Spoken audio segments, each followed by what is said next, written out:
féliciter le président du Faso pour ce lancement qui vient en tout cas ouvrir les yeux des Burkinabés.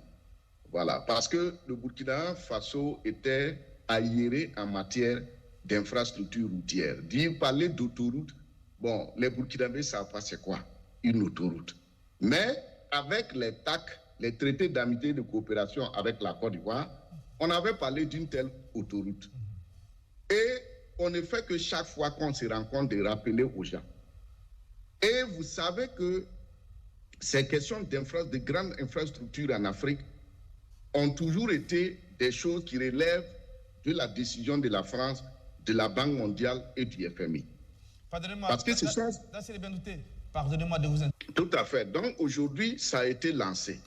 Et vous savez, la Banque mondiale, le FMI, la France, c'est eux qui décident, c'est eux qui décident s'il faut faire telle ou telle infrastructure. Et c'est avec ça, on profite d'endetter nos peuples et nos pays. Quand vous prenez ces infrastructures, c'est à coût de milliards qu'on finance. Et à l'intérieur du pays, avec les surfacturations, ça devient vraiment une dette colossale pour le pays.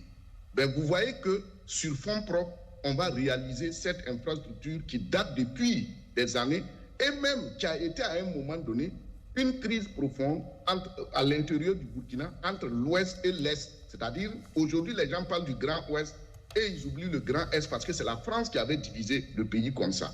Le Grand Ouest, la zone de Bobo, le Grand Est, la zone de Ouagadougou. C'était l'administration coloniale. Donc, aujourd'hui, voici que c'est une réalité.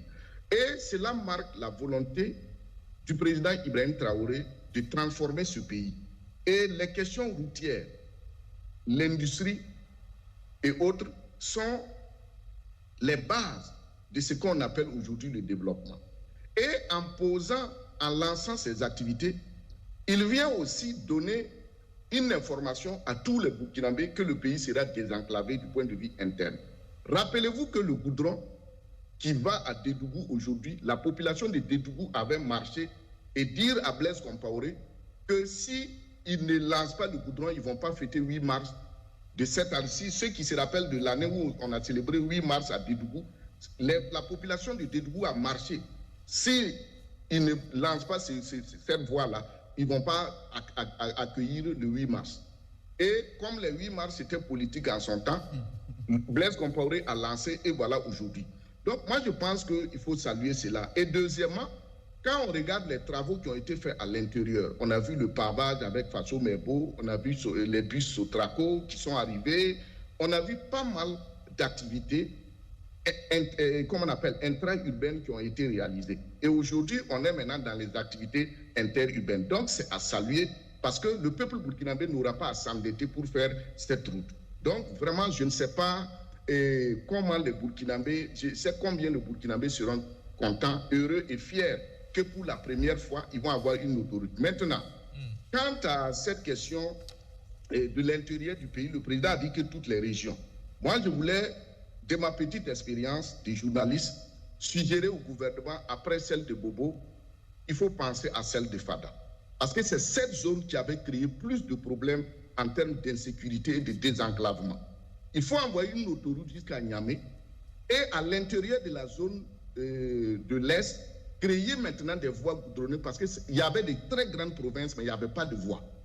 Il faut qu'on désenclave, l'État impérativement désenclave la zone, l'ancienne zone de l'Est, parce que là-bas, c'était le nid de l'insécurité. Et l'État même était allé jusqu'à payer un avion qu'on appelait avion oiseau.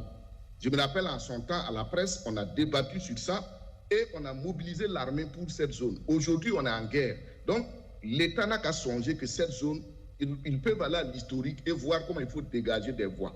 Donc, c'est ça que je voulais suggérer. Maintenant, je voulais faire une observation. Rapidement. Et j'ai vu, les travaux ont été lancés à grande pompe. Et le professeur Zungrana est là, il va me comprendre. Et aujourd'hui, il y a ce qu'on appelle l'archéologie préventive. Ça fait partie intégrante de l'urbanisation.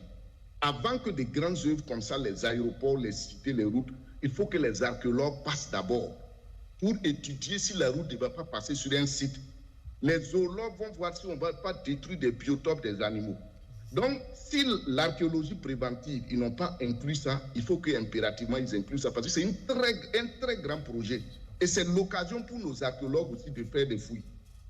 Et aussi, la zone de Boromo, il y a un grand passage d'éléphants là-bas.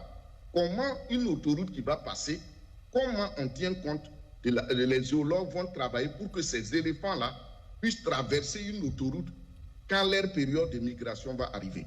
Donc j'ai vu les travaux et je sais que beaucoup d'historiens, les archéologues se plaignent souvent qu'on ne les implique pas dans certains grands travaux et après on se rend compte que non, il y a des sites même qu'on a détruits. Donc je pense que le président du FASO lui-même, il est très regardant sur la science. Il faut qu'il contacte impérativement les archéologues, les historiens de ce pays. Si on n'a pas prévu l'archéologie préventive, qu'on les inclue parce que c'est un très grand projet et il faut profiter pour que les archéologues fassent des recherches tout au long de cette route et cette zone. Et ça va même peut être une école. Voilà.